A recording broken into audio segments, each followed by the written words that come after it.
Shalom, Apostle Tahar coming back at you with this truth, giving all praises to Yahweh Ba'Shem, Yahweh Shai, Ba'Shem, Rakah Kodash. And I'm gonna, this is pretty much of various topics, but I'm gonna go into Corinthians. I'll jump around in the book of Corinthians, 1 Corinthians, mainly if the Most High lead me to 2 Corinthians, I'll go into that too, and whatever other scriptures the Most High leads me to.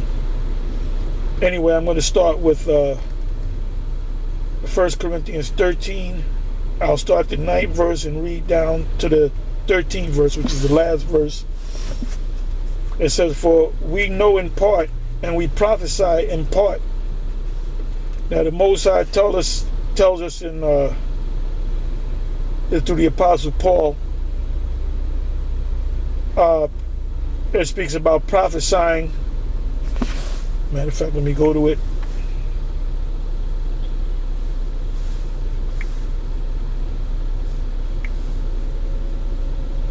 Bear with me for a minute.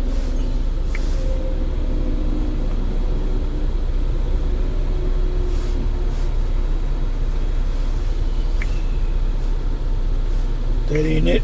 Okay. Gotta do it this way.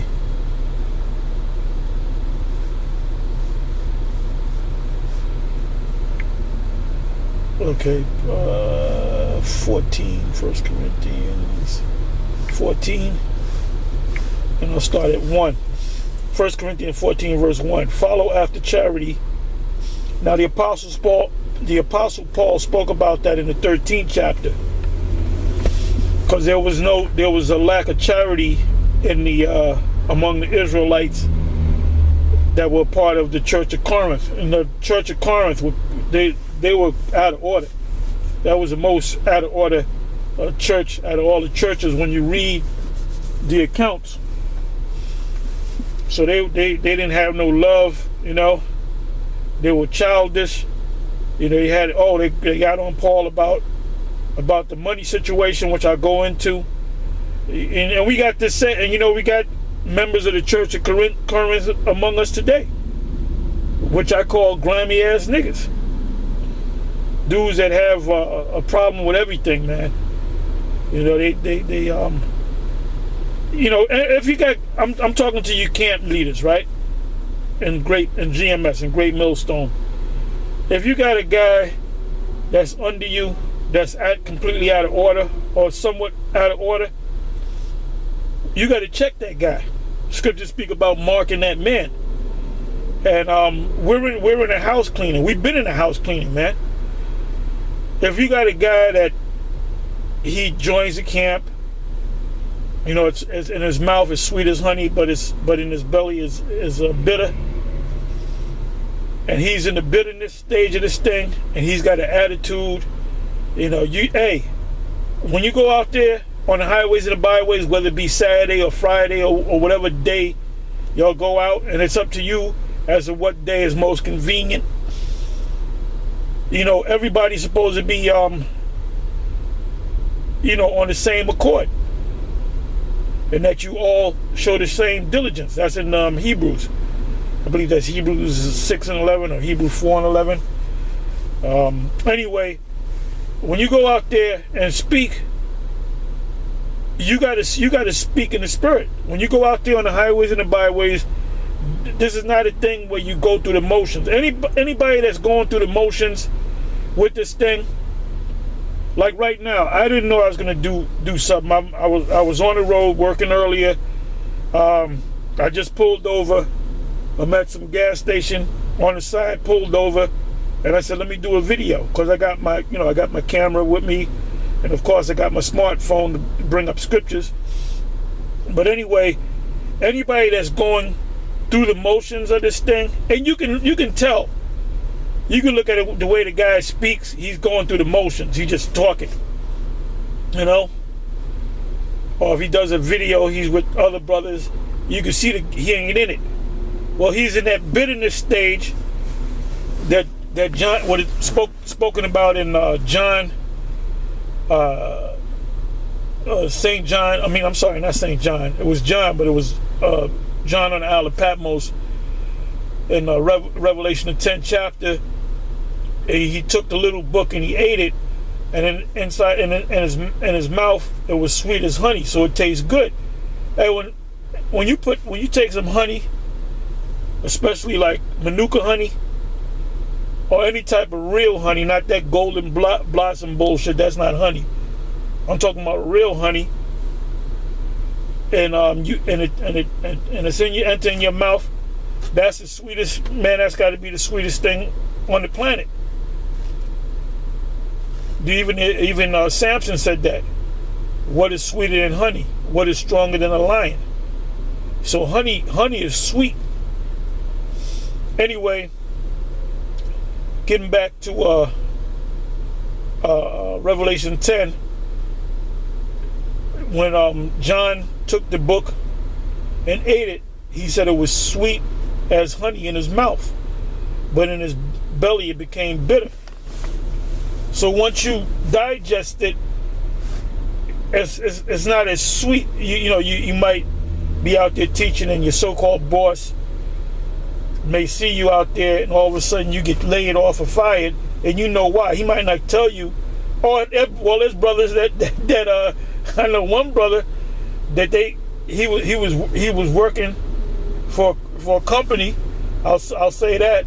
And they got videos of him. They found his YouTube page, and they pulled him into an office and said, "What is this all about?" You know. And basically, he in not so many words said, "Go fuck yourself," you know. So you're gonna be tempted, man. You're gonna be tested. You're gonna get a job. It might be a so-called decent job where you're making good money and you got benefits. But then you're out there teaching, but you're afraid to go out there teaching because you're afraid your boss might see. I know another guy that told me straight up, "Oh, I don't go out there and speak because one of my boss might see me." Well, look, you ain't got no motherfucking excuses now, because you got these app-based businesses where when you sign up, you don't even meet nobody. You go to the web, you sign up, you put the app on your phone. You give them the information. They do a background check or whatever they do. Then they'll tell you, "Good, you got the job. You can work what you want." Like I always talk about Uber, Lyft, Grubhub, Postmates. Well, there's so many of them. Instacart, Amazon Flex, where you deliver packages from. Everybody's ordering shit from Amazon. So what they do is they have people that pick up the packages and deliver them in those particular areas, man. And like I said, most of these apps, you don't have to sit down and have an interview with nobody. You know, and you stay with the job as long as your performance is at a certain level. You know. So getting back to John, I'm kind of all over the place. Yeah, you had guys that didn't want to go out and speak because they didn't want their bosses to see them.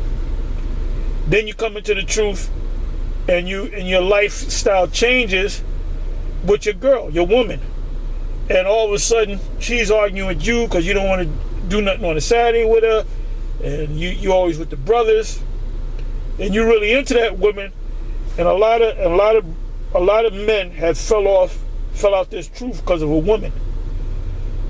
A lot of you men out there have fell out this truth because of a job opportunity.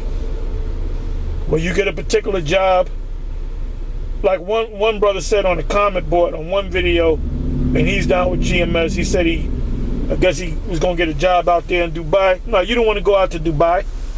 I don't give a damn if they paying you $3,000 a week or $5,000 a week. Because first of all, you're leaving the country. You'll need it over here, where your camp is at. And this is easy, man.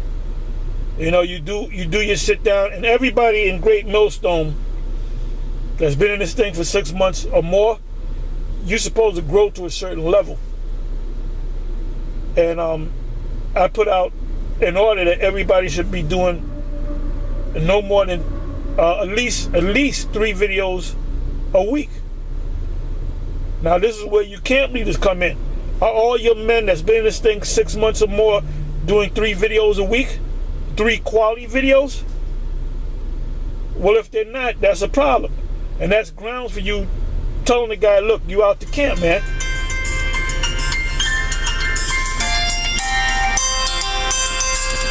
Hold up, 1 minute. Anyway, I just had to take a phone call, so I'm back. Yeah, man, I'm getting into these. Oh, you know what? Let me read these scriptures. Let me come back. Let me read these scriptures. 1 Corinthians 14, verse 1. Follow after charity and desire spiritual gifts, but rather that ye prophesy, that ye may prophesy. For he that speaketh in an unknown tongue speaketh not unto men, but unto the Most High. Oh, like this one guy, Rob Karab, Benjamite, that was part of One West, and he had a camp. I think he was originally the head of the AOC, and he did a disappearing act for a number of years. Then they had a cookout. I believe it was Lions Israel and AOC, and all of a sudden he popped out of nowhere and he started speaking Hebrew. Like he's thinking that the Most High is going to destroy him. Like he's thinking that because he popped out of nowhere, he disappeared for like a couple of years, 2-3 years, and he popped up speaking Hebrew, and them other brothers are praising him for it. Let me read the scripture. This is a cut for him. For he that speaketh in an unknown tongue speaketh not unto men, but unto God. Well, he wasn't speaking unto God because he wasn't doing the will of the Most High. For no man understandeth him, howbeit in the spirit he speaketh mysteries. And he wasn't speaking mysteries, he was speaking that little Hebrew that he learned from the main school. And that's not going to get you in with the Most High.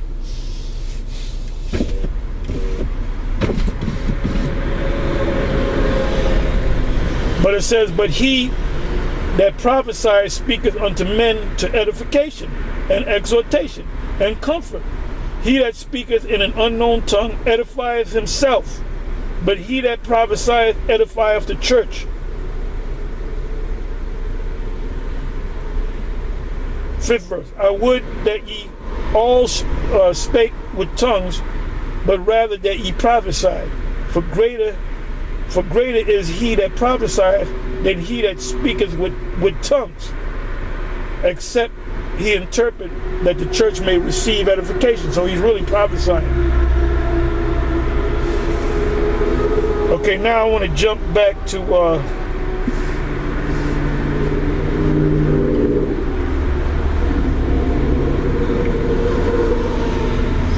13.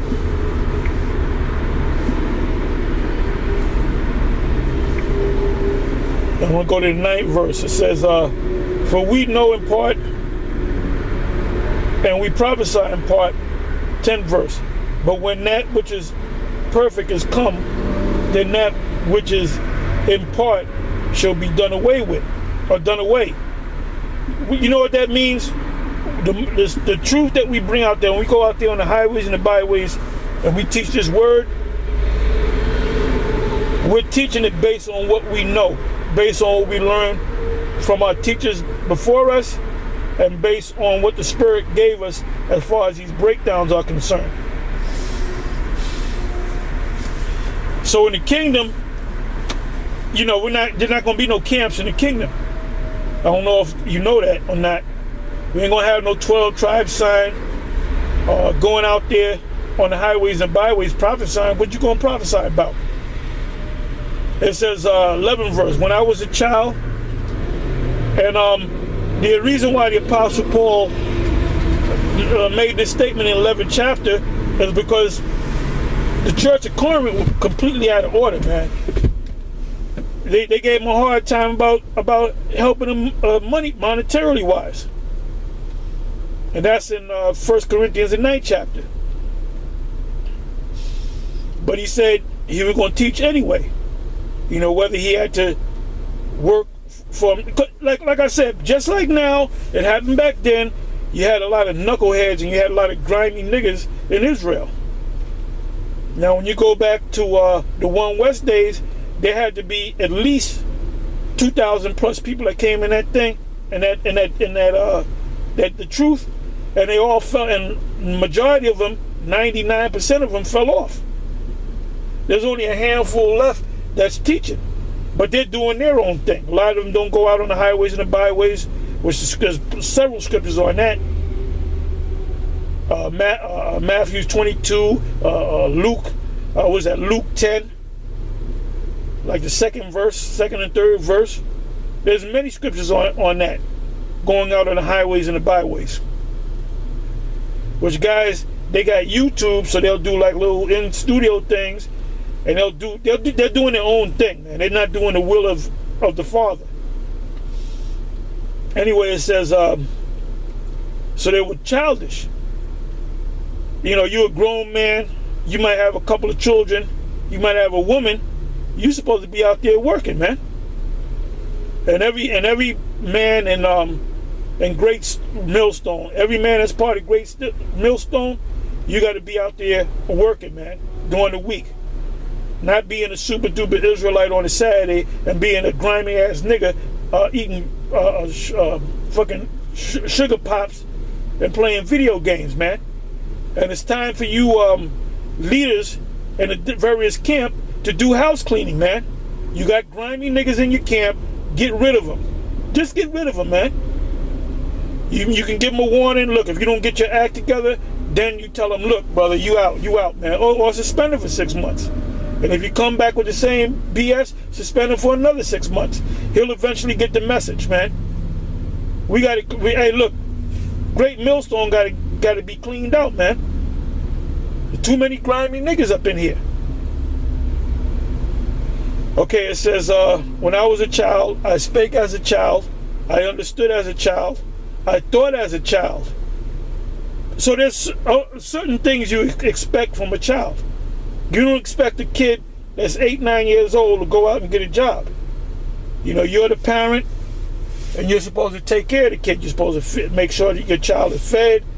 You know, make sure your child, you know, does what they're supposed to do. You know, if they, you know, we in the system, we under the system, so you got the school system. Unless you become like a homeschool or something like that. But you know, if they got to go to school, they got to go to school. So they don't have to deal with Esau coming down on you. Unless you're under like a homeschooling type status, man. So you're supposed to make sure your child is fed, taken care of, have a roof over their head, have a bed to sleep in, you know. Maybe you give them a little bit of money, allowance or whatever. Maybe you have them clean the house up for the allowance. You got a house, you have them mow the lawn, you have them do certain chores, you know. Now, in Israel, when an Israelite man became a man, he was 12 years old. That's why the Lord said in Luke, was Luke the 2nd chapter, around about the 40th verse, when his mother and father, you know, got on him about disappearing for 3 days. He was 12 years old, and the reason why he went his own way, because according to the law, when you're 12 years old, you're accountable to yourself. So your parents chastise you, you know, when you're 5, 6, 7, 8. They beat you, you know. And the scriptures on that, spare not the rod. But as soon, and that's to prepare him for manhood. And as soon as he becomes a man at 12, they might still be in the house at 13, 14. They might, what normally happened according to the law, you had Israelites that were well-to-do or rich, and they had other Hebrews work for them. Hebrew servants work for them. And it was usually around the age of 12, 13, 14, 15. In this country, you get your working papers, I believe, when you're like 15, 16 years old. And I remember when I turned like 14, 15, applied for my working papers, and I had little jobs here and there, you know. And it's the same thing with the scriptures. You work for the man over you, like Jacob worked for Laban 7 years. Actually, he worked 14 years to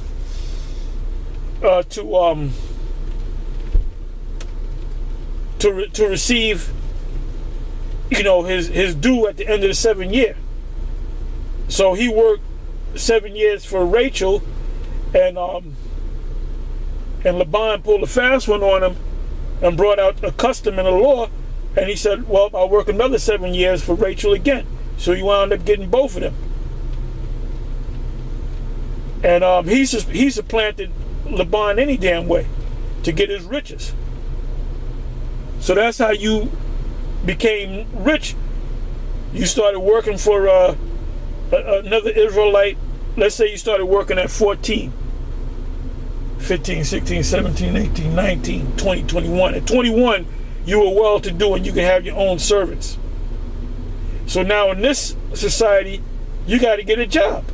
When you're 12 years old, as soon as you turn 12 years old, pursuant to the law, your parents can't scold you anymore. They're pretty much pushing you out the house.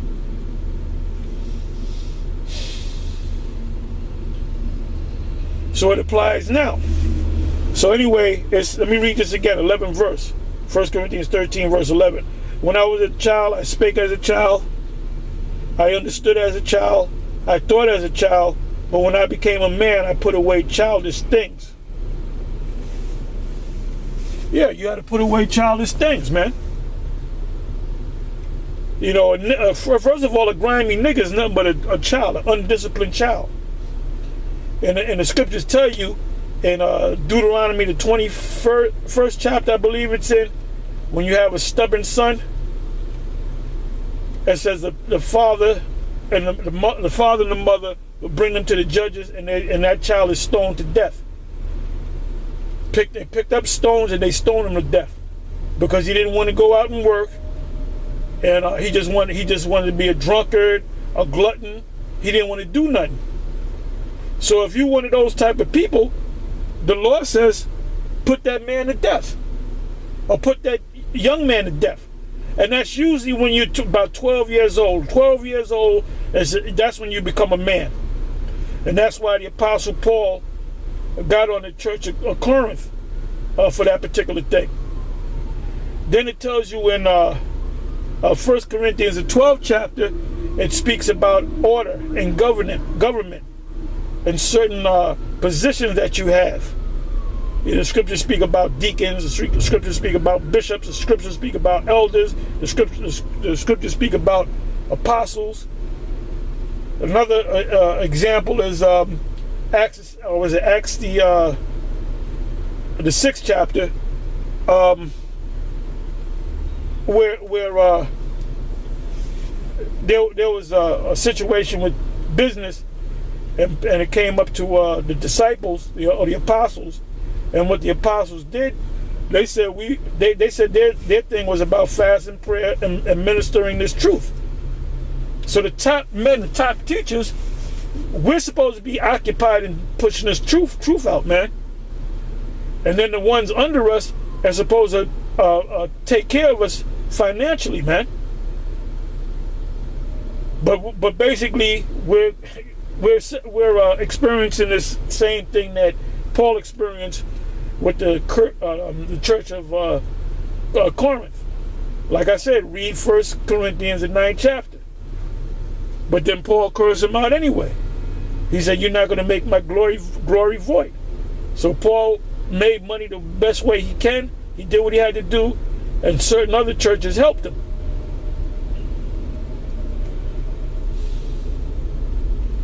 So at the end of the day, you know, there's governments involved, man. And then your camp is only as good as your leader. If a guy makes 1,000,001 excuses about why he couldn't make it to the speaking and why he couldn't do this and why he couldn't do that, there comes a time where you got to say, look, man, you out of here. Anyway, with that, I'm going to say shalom.